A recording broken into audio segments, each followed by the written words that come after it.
My oldest memory is of me bicycling in the basement during Christmas. Before my brother and I were born, my parents would go on bicycle trips together along the Jersey Shore. And then when we were born, my parents put that to the side until we got old enough to join them on these rides. And I loved it.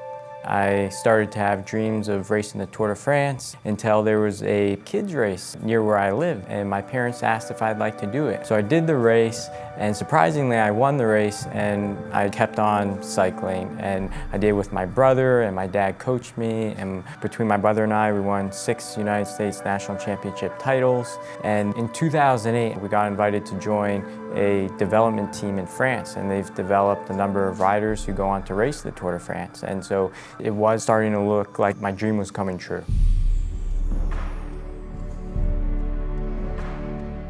When I started riding for this team in France, I started to develop weakness and pain in my legs.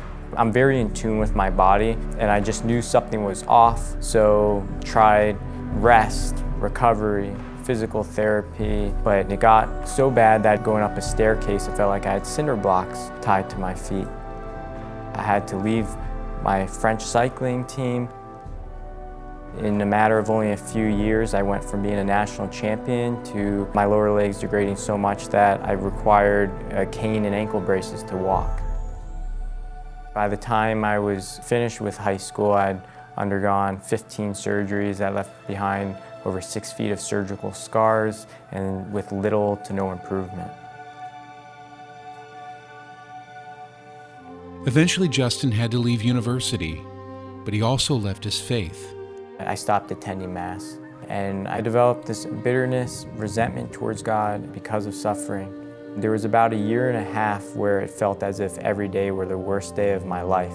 The loving and faithful witness of his father over many conversations finally reached his son, and Justin agreed to look back into the Catholic faith, but in particularly to try to reconcile the question of suffering, which still left him bitter.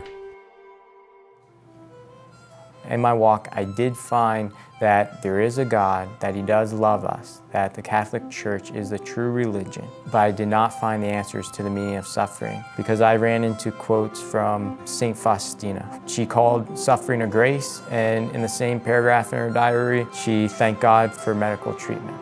St. Padre Pio said that he wants to be inebriated with suffering and at the same time built a hospital called House for the Relief of Suffering. But also Jesus himself cured many illnesses and also invites us to pick up our crosses daily, an instrument of extreme torture.